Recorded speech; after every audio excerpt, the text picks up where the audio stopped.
안녕하세요. 자, 오늘은 자본회계에 들어갈 차례죠.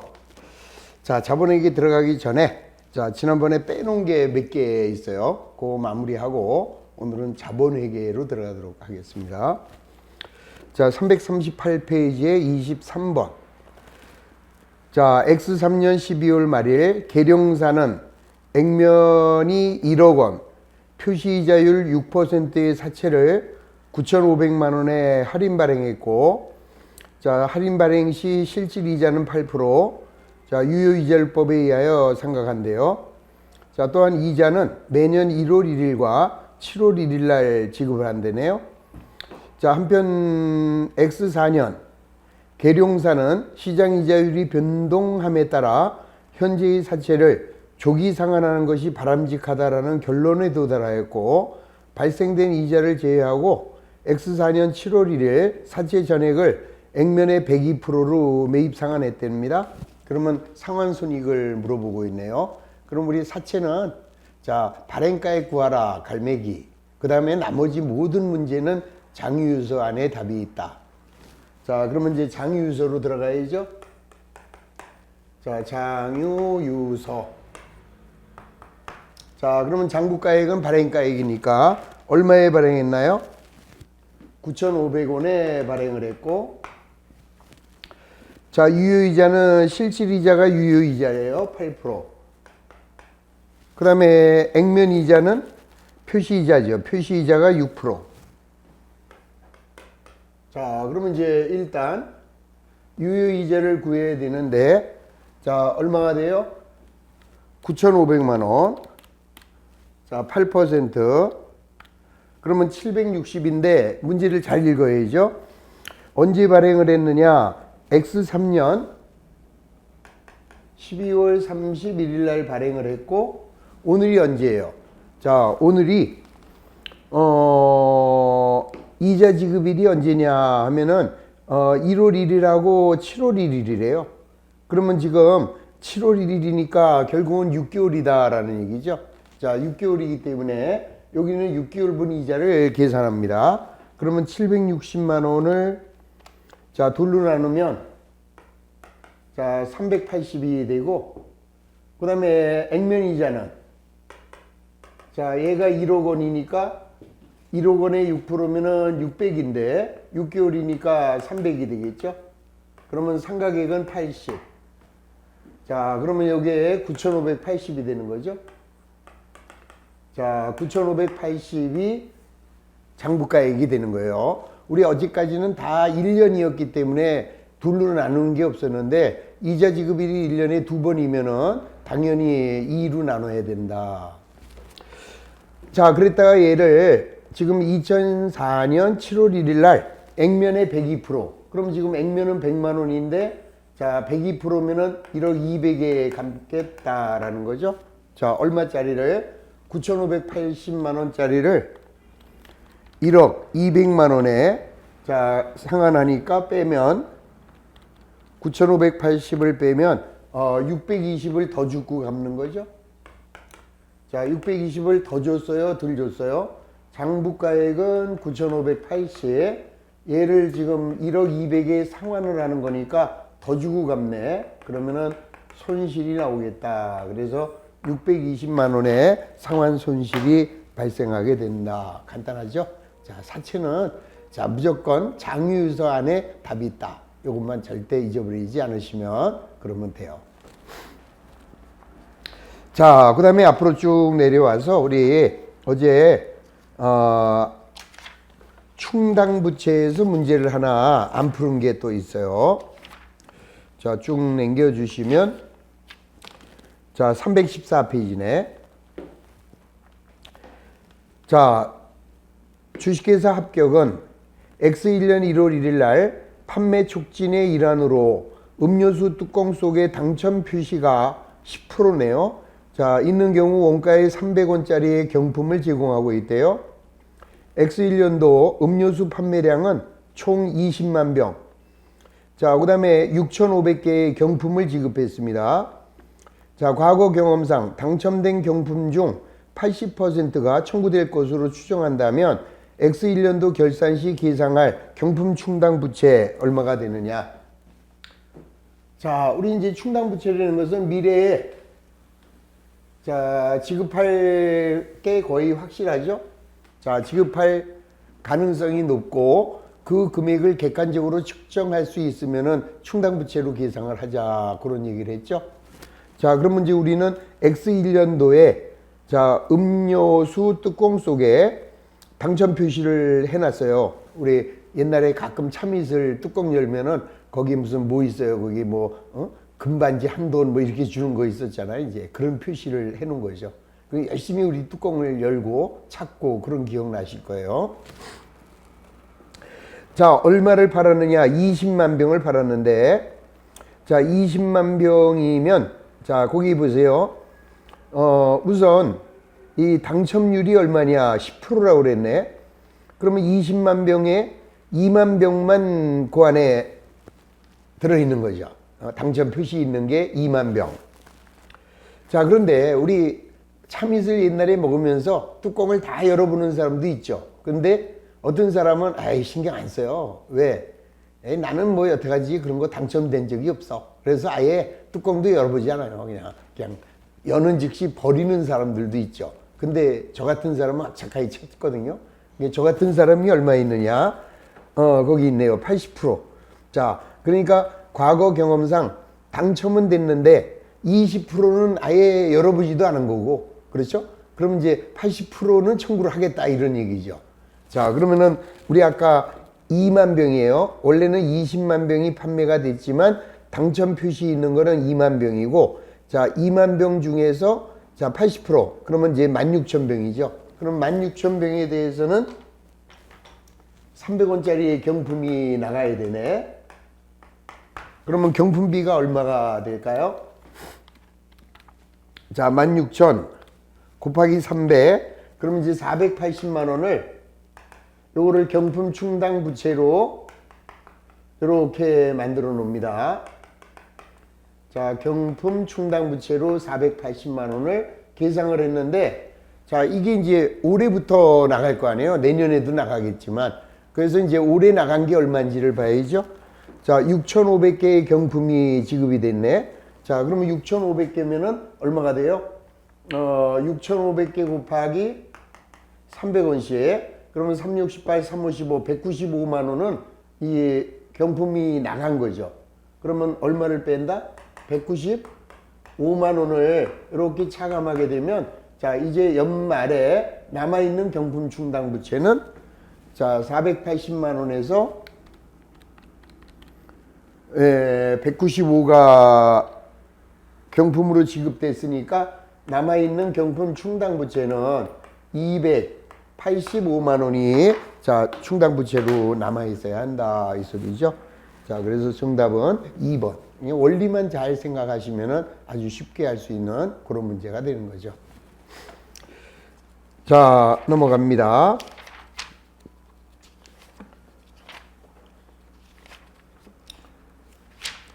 자, 327페이지에 자, 숙제로 내드린 겁니다. 자, 부채에 대한 설명으로 옳은 것이다 그랬죠? 1번 우발부채는 재무상태표에 보고한다. 아니죠. 죽어도 우발부채는 주석으로 공시할 것이지, 경품충당부채는 재무제표 본문에 표시하지만 우발부채는 절대 본문에 표시해서는 안 되고 주석으로만 나타납니다. 자, 2번 상품 매입으로 인한 채무를 인식하는 계정 과목은 미지급금이다. 아니죠? 자, 상품은 재고자산이죠. 재고자산을 구입하고 대금을 지급하지 않았다면 외상 매입금이지, 미지급금은 상품 이외, 재고자산 이외의 물건을 구입하고 지급하지 않았을 때 미지급금이죠. 자, 3번 부채는 결산일로부터 상환 기일에 따라 유동부채와 비유동부채로 분류한다. 맞는 얘기죠. 언제나 유동과 비유동을 판단하는 기준은 결산일로부터 1년. 자, 결산일로부터 1년 이내에 갚아야 된다. 유동. 자, 결산일로부터 1년 이후에 갚을 때 걔가 비유동이 되는 거죠. 그러니까 무슨 말이냐면은, 자, 우리가 유동과 비유동을 구분하는 자, 기준은 자, 여기서 내가 외상으로 매입했다 하더라도 요 대금을 언제 주느냐. 자, 요때 지급할 수도 있고 자, 요때 지급할 수도 있죠. 요때 구입한 거를. 그러면 여기서부터 1년 이렇게 따지는 게 아니라 얘가 속한 회계 기말에 여기서부터 1년 여기까지 들어오는 거는 유동이고 자, 1년 이후에 들어오면은 여기서부터는 비유동이다 이런 얘기죠. 그래서 항상 판단 기준일은 결산일로부터 1년 이후. 자, 3번이 정답. 자, 4번. 충당 부채는 지급 금액이 확정된 부채 아니죠. 얼마가 지급될지 모르잖아요. 우리 아까 경품이라든지 또는 AS 해주는 거 판매 보증이라든지 또는 퇴직금이라든지 자, 금액이 확정되지 않았고 지급 시기도 결정되지 않았지만 미래에 갚아야 할 의무가 확실하니까 부채로 기록을 한 겁니다. 자, 5번. 선수 수익은 금융부채에 해당한다. 아니죠? 자, 선수 수익은 계약에 의한 게 아니기 때문에 우리가 이제 금융자산이나 금융부채가 되려면 계약에 의해야 되죠. 자, 따라서 5번은 금융부채가 아니다. 자, 2번. 미래에 현금을 수취할 계약상 권리에 해당하는 금융자산과 이에 대응하여 미래에 현금을 지급할 계약상 의무에 해당하는 금융부채로 옳지 않은 거. 자, 우리 이제 금융자산은 계약에 의해야 되고, 그 다음에 이제 결제는 반드시 뭐로 이루어져요? 현금이나 또는 현금성 자산으로 결제가 이루어질 때 금융자산이다. 이렇게 얘기를 했죠. 자, 매출채권과 매입채무, 결제가 현금으로 이루어집니다. 금융부채. 받으러옴과 지급어음도 결제는 현금으로 이루어지죠. 자, 따라서 금융부채, 자, 금융자산. 대여금과 차입금 맞습니다. 자, 빌려준 돈, 자, 빌린 돈, 결제는 현금 또는 현금성 자산으로 이루어지고 자, 투자사채와 사채, 당연히 맞죠. 자, 투자사채는 사채를 발행한 회사의 주식을, 사채를 구입한 사람. 자, 그런 사람들은 투자 목적으로 사채를 구입한 거죠. 자, 따라서 결제는 현금으로 이루어진다. 자, 선급금과 선수금은 먼저 준 돈, 먼저 받은 돈이에요. 따라서 결제는 뭘로? 재고자산으로 이루어지겠죠. 꼭 뭐 재고자산 아니라 뭐 예를 들어서 비품을 구입하기로 하고 계약금을 먼저 줬어요. 그러면 결제는 비품이 오겠죠, 이제. 자, 우리가 먼저 줬습니다. 차변에 현금, 대변에 자, 먼저 준 돈 선급금. 자, 언제 이루어져요? 이제 비품이 올라오면 자, 비품이 500만 원 들어오면 자, 이때 선급금이 없어지죠. 자, 따라서 자, 현금이 오는 게 아니죠. 그래서 선급금이나 선수금은 금융자산이나 금융부채가 될 수 없다. 3번. 충당부채와 우발부채, 우발자산의 회계처리로서 옳지 않은 거. 자, 1번. 미래에 예상되는 영업손실, 충당부채로 인식할 수 없죠. 우리 충당부채라는 건 뭐예요? 자, 미래에 발생 가능성이 높으며 자, 그 금액이 얼마가 될지 객관적으로 측정할 수 있을 때 충당부채죠. 따라서 예상되는 손실은 자, 부채로 인식해서는 안 됩니다. 1번이 땡. 2번. 우발 자산은 자산으로 인식하지 않는다. 맞습니다. 어떤 경우에도 우발 자산은 무조건 금액이 얼마가 확정됐다 하더라도 예상할 수 있다 하더라도 절대로 자산으로 기록해서는 안 된다. 마찬가지로 우발 부채도 부채로 인식하지 않고 그 다음에 자산의 예상 처분 이익도 충당 부채를 고려할 때 금액을 고려할 때 상관할 필요가 전혀 없는 것이죠. 충당부채로 인식하는 금액은 현재 의무를 보고기간 말에 이행하기 위하여 소요되는 지출에 대한 최선의 추정치가 돼야 한다. 자, 우리 다시 한번 다지고 넘어가세요. 자, 어디로 갔느냐? 자, 앞으로 오시면 자, 311페이지에 자, 충당부채의 측정. 자, 최선의 추정치고 자, 충당부채에 대한 최선의 추정치를 구할 때는 불확실성이나 위험도 고려해야 되고 그 다음에 현재 가치로 평가해야죠. 자, 그 다음에 미래의 사건이 발생해야 되고 그 다음 자산의 예상 처분이익은 자, 밀접하게 관련되어 있다 하더라도 고려해서는 안 된다. 그 5가지 아주 중요했죠. 자, 잘 다시 한 번만 더 다지고 넘어가시기 바랍니다. 자, 그래서 3번에서는 1번만 틀렸습니다. 자, 4번 충당부채와 우발부채에 관한 설명으로 틀린 거. 1번 충당부채는 재무상태표에 표시되는 부채지만 우발부채는 재무상태표에 표시할 수 없고 주석으로만 기재. 오케이. 자, 충당부채를 현재 가치로 평가하기 위한 할인율은 부채의 특유한 위험과 화채의 시간 가치에 대한 현행 시장의 평가를 반영한 세전 이율이죠. 자, 세후 이율이 아니라 세전의 이율. 2번이 땡. 자, 충당부채로 인식하는 금액은 현재의 의무를 보고기간 말에 이행하기 위하여 필요한 지출에 대한 최선의 추정치여야 하고 자, 우발부채는 처음에 예상하지 못한 상황에 따라 변할 수 있으므로 경제적 효익이 있는 자원의 유출 가능성이 높아졌는지를 판단하기 위하여 우발부채는 지속적으로 검토를 해야 되겠죠. 자, 예상되는 자산 처분이익이 충당부채를 생기게 한 사건과 밀접하게 관련되었더라도 예상되는 자산의 처분이익, 저희는 충당부채를 계산할 때 고려하면 안 된다라고 했습니다. 자, 그래서 틀린 거는 2번 세전 이율이다. 자, 5번이죠. 자, 주식회사 합격은 X3년 1월 1일 날 신상품의 판촉 캠페인을 시작하였고 신상품의 상자 안에는 쿠폰 한 매가 동봉되어 있고 자, 쿠폰 4개를 가져오면 하나당 100원의 경품을 제공합니다. 자, 발행된 쿠폰의 50%가 회수될 것으로 예상되고 있고 자, 판촉 활동과 관련된 자료는 다음과 같다. 자, 우선 금년에 판매된 상품은 600개.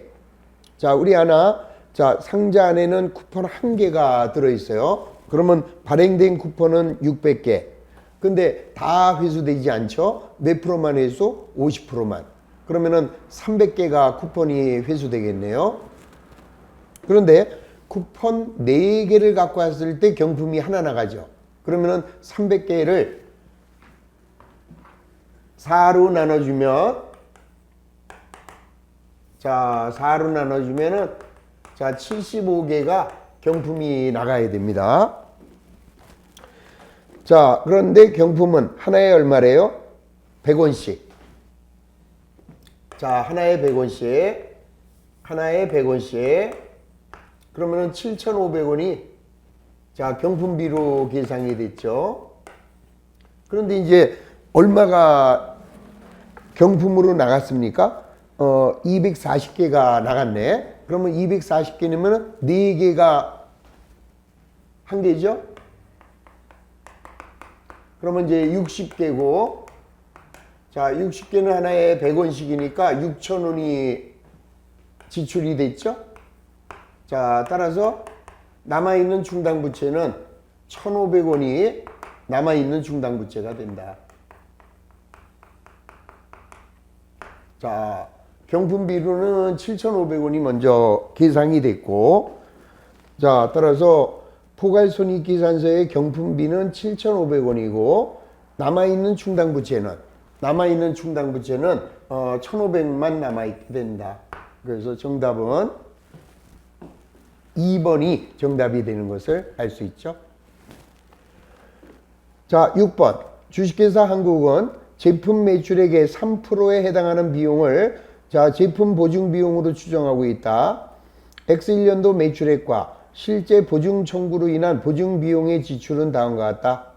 자, X2년 포괄 손익계산서에 보증 활동으로 인한 비용과 X2년 말 재무상태표의 충당 부채의 잔액은 얼마겠느냐. 자, 우선 우리 회사는 X1년도에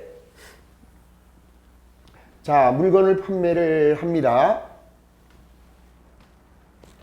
자, 물건을 판매하니까 매출이죠. 자, 얼마를 매출했느냐? 60. 뭐 이거는 뭐 현금으로 받든 외상으로 팔든. 그럼 우리는 60만 원을 매출하게 되면 자, 과거의 경험에 의해서 자, 우리는 몇 퍼센트를 AS에 줄 것이냐 추정을 할 수 있죠. 자, 얼마를 추정했느냐? 3%. 그러면 60만 원에 대하여 3%면은 자, 18,000원의 판매 보증비를 만들어요. 그리고 판매 보증 충당 부채를 자, 18,000원을 계상을 했죠. 이렇게 물건을 팔면서 자, 판매 보증 충당 부채를 계상을 해놨어요. 그랬는데 X1년도에 14,000원의 보증 비용이 나갔죠. 그러면 현금이 14,000원이 나가면 자, 그럴 줄 알고 해놓은 게 충당 부채니까 자, 판매 보증 자, 충당 부채가 없어집니다. 얼마가 없어져요? 자, 14,000원이 없어집니다. 그러면 지금 얼마가 남아있는 거예요? 18,000원에서 14,000원이 X1년도에 없어졌죠? 그럼 이제 4,000원이 남아서 X2년으로 넘어가요. 그러면 판매 보증 충당 부채는 지금 4,000원만 남아있는데 자, X2년도에 판매 보증 비용으로 6,000원이 지출됐네요. 그러면 현금이 6,000원이 나가면 자, 남아있는 충당 부채 4,000원을 죽여야죠. 그러면 판매 보증 자, 충당 부채는 4,000원이 없어지고 나머지는 이제 덜 한 거죠. 예상을 작게 잡았으니까 얘는 어쩔 수 없이 판매 보증비로 2,000원의 비용이 남게 되면 자, 이제 우리 회사는 충당 부채 하나도 안 세웠죠. 왜? X2년도에는 매출한 게 없으니까. 그럼 이걸로 끝이에요. 그러면 문제가 요구하는 X2년도 제품 보증비 자, 판매 보증비 자, 2,000원이 세워지겠고 자, 충당 부채는 하나도 없죠? 0. 자, 충당 부채는 빵. 자, 그래서 정답은 1번만 정답이 되는 것을 알 수 있는 거죠. 자, 참 쉬워요. 알고 보면 이 부채만큼 또 쉬운 단원이 없습니다. 자, 그렇게 해서 우리 부채 얘기는 시원하게 끝나버렸어요. 자, 이제는 이제 자본. 이 자본이 좀 많이 어렵습니다. 근데 어렵긴 또 뭐가 어려요? 쉬워. 다 쉬워요. 근데 쉬운데 용어들이 색다르죠. 우리가 여태까지 살면서 생전 들어보지도 못한 이런 이름들이 막 나오니까 어렵다. 이거 어렵구나. 아우, 난 자본만 나오면 그냥 자본만 나오면은 그냥 완전히 돌아서시는 분들이 있어요. 그러지 말아요. 그러니까 잘 설명을 들으시면서 이런 용어들도 있구나. 이거 알아두면 도움이 되는 거예요, 여러분들. 여러분들 갖고 있는 게 돈밖에 없다며요. 그러면 우리가 앞으로 어느 회사에 주식을 살 거고 이런 것들 알아둬야죠. 그리고 내가 투자하고자 하는 회사에 재무제표 정도는 들어가서 바라보고 그리고 사야죠. 자, 하여튼 다시 한번 부탁을 드립니다. 어려운 게 아니라 용어가 조금 생소하다. 그러니까 생소한 용어를 하루빨리 정복하는 것이 최선이에요. 자, 우선 이제 정리를 해드리겠습니다. 자, 먼저 이 자본은 자, 이렇게 구분이 된대요. 먼저 자본금하고 그 다음에 자본이여금, 그 다음에 자본조정. 자본 조정. 자, 그 다음에 기타, 포괄 손익 누계. 자, 그 다음에는 이익잉여금. 자, 이렇게 이제 구분이 돼요. 그러니까 자본은 먼저 자본금과 자본잉여금, 자본조정, 그 다음에 기타 포괄 손익 누계, 이익잉여금, 이렇게 먼저 구분이 된다. 저걸 먼저 외우셔야 되는 거죠.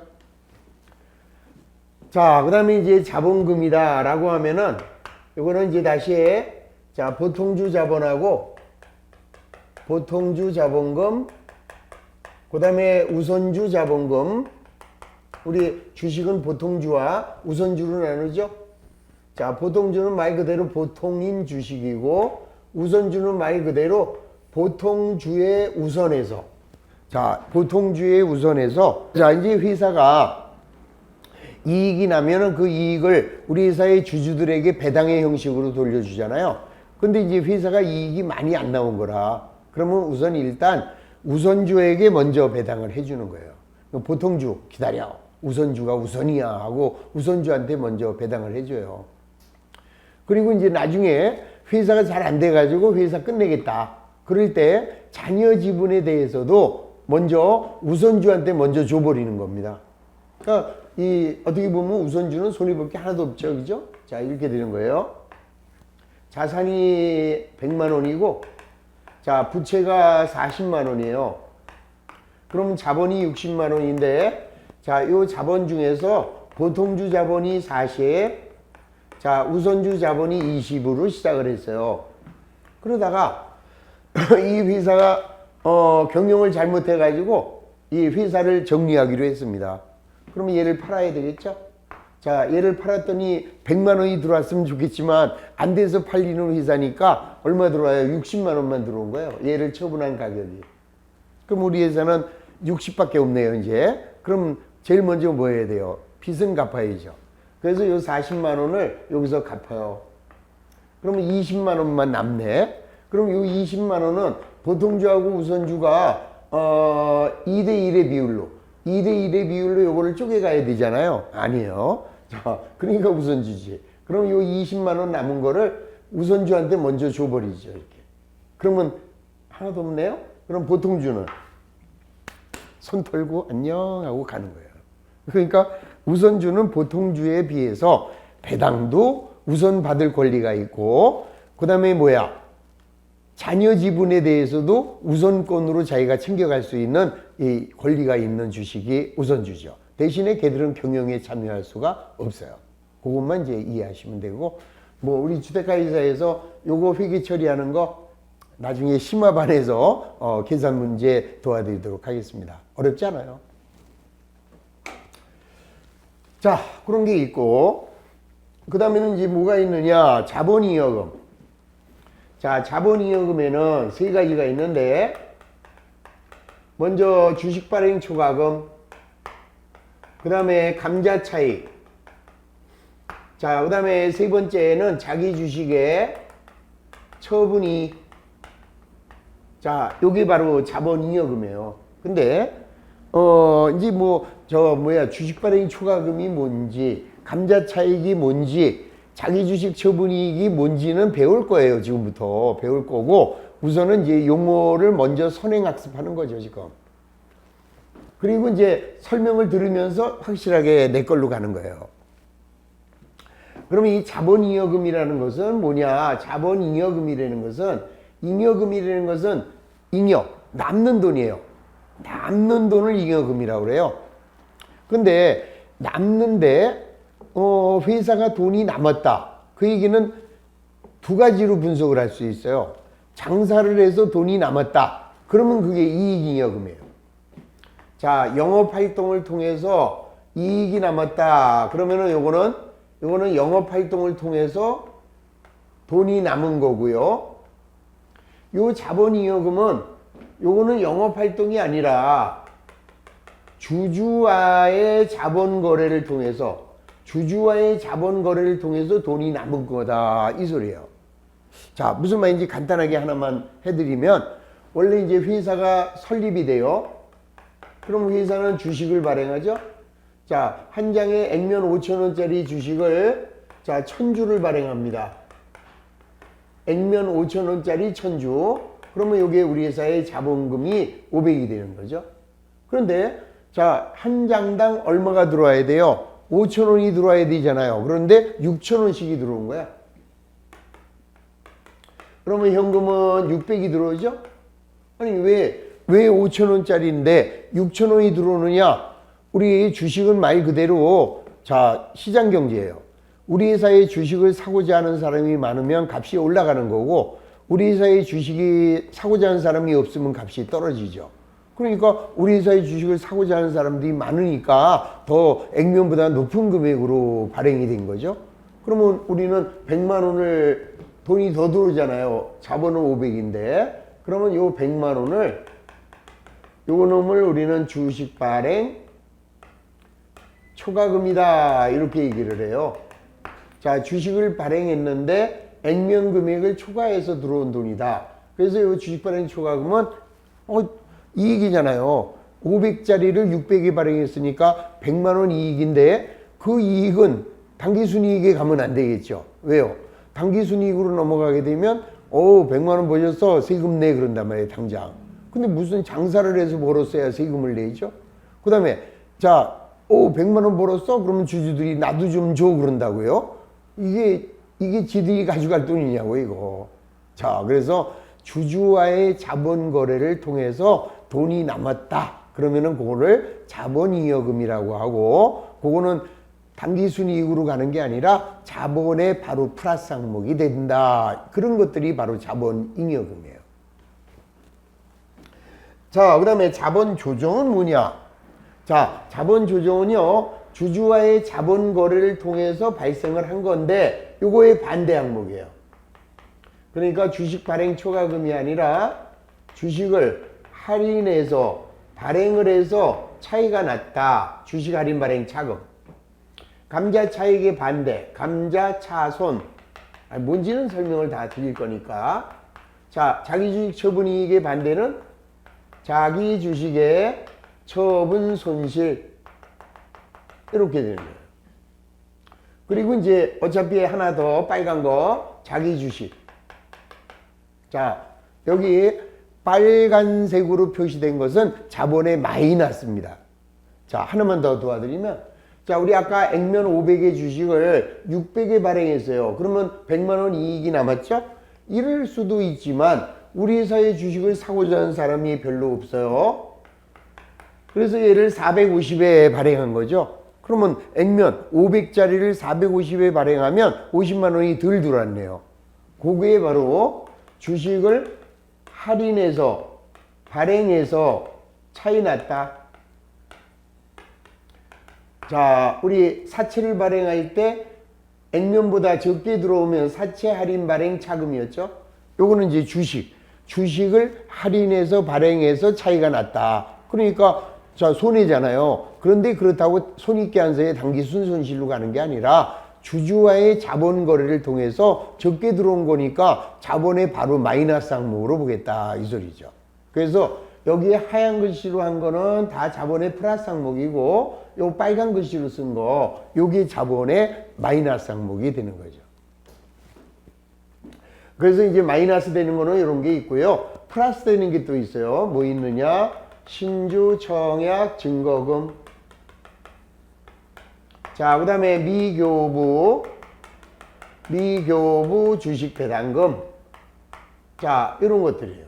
지금 무슨 말인지 하나도 몰라요. 이름도 모르겠고 성도 몰라요. 이름도 몰라요. 자, 지금은 그냥 늘어놓고 우선 일단, 그리고 이제 하나하나 배워갈 거니까 스트레스 받지 마시고 그냥 즐기세요. 그냥 저렇게 되는 거야? 저걸 내가 다 외워야 되는 거야? 예, 외우셔야 돼요. 외우셔야 돼요. 자, 그 다음에 이제 기타 포괄손익 누계에게는 자, 뭐가 있느냐? 먼저 해외 사업 환산이익.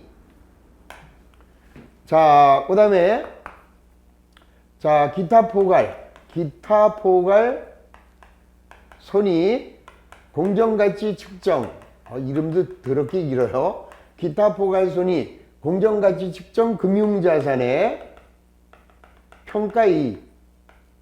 아이씨, 뭔지 모르겠지만 길어요. 자, 그 다음에 이제 재평가이익. 그리고 이제 요거의 반대가 해외 사업 환산 손실. 자, 기타 포괄손익, 공정가치 측정 금융자산의 평가 손실.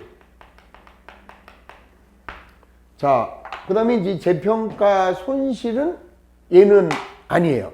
재평가 손실은 그러니까 재평가에서 이익이 생길 수도 있고, 내가 보유하고 있는 토지를 예를 든다면, 자, 우리 회사가 토지를 하나 구입을 했어요. 자, 토지를 얼마에 구입했느냐? 1억에 구입을 했죠. 근데 얘가 연말에 이놈의 토지가 얼마가 됐느냐? 시가가 올라가지고 1억 2천이 됐다, 이 소리예요. 그러면 차변의 토지가 2천만 원이 늘어났네요. 이거 뭐예요? 2천만 원 더 사온 거 아니잖아요. 내가 1억에 산 토지가 값이 뛴 거죠. 그래서 내가 가지고 있는 토지를 재평가했더니 2천만 원 이익이 생긴 거잖아요. 그럴 때 요 2천만 원을 요거를 재평가 이익이라고 하고, 자, 요 재평가 이익은 자, 손익계산서에 가는 게 아니라 요거는 어디로 가느냐? 자본의 플러스로 가라, 이 소리죠. 이게 무슨 말이에요? 내가 1억에 샀어요, 토지를. 근데 1억 2천이 됐어요. 파셨어요? 아니잖아요. 자, 여러분들이 어디에 토지를 하나 1억에 샀다고 한번 해보십시오. 근데 그게 몇 개월 만에 그게 1억 2천이 됐대요. 그러면 2천만 원 벌었잖아요, 여러분들. 그럼 여러분들 어떻게 하실래요? 2천만 원 벌었으니까 친구들 불러가지고 한턱 쏘실 겁니까? 한턱 쏘시든지. 2천만 원 벌었으니까 친구들한테 한 돈 1천만 원 한턱 내도 되겠네. 그렇죠?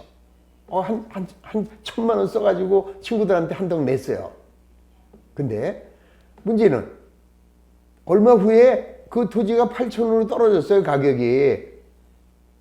그러면 그 친구들한테, 한턱 낸 친구들한테, 야, 도로 내놔. 그럴 수 없잖아요. 그럼 왜 한턱을 냈냐고, 지금. 팔았다면 내도 되죠. 1억에 사서 1억 2천에 팔았다면, 야, 내가 불과 몇 달 사이에 2천만 원 벌었다 하고 1천만 원 쏘셔도 돼. 근데 이거는 안 팔고 가지고 있는 거 아니에요. 그럴 때 가격이 올랐다고 미리 쏘면 안 된다 이거예요. 미리 샴페인을 터뜨리면 그러면 안 된다 이거예요. 그래서 가격이 올라가면 그냥 자본의 플러스로 해놨다가 나중에 이 처분했을 때 그때 정리하자, 이런 얘기예요. 그래서 자본의 플러스 항목이다. 근데 그러면 재평가에서 가격이 떨어질 수도 있잖아요. 그런데 재평가에서 손해가 나오죠, 이게. 내가 1억에 샀는데 얘가 얼마가 됐느냐? 8천만 원이 됐대. 그럼 대변의 토지가 2천. 그리고 이때는 재평가에서 손실이 나왔네요. 자, 요거는 바로 IS의 비용 떨어요. 되게 웃기죠? 자, 이유는 뭐냐? 보수주의래요.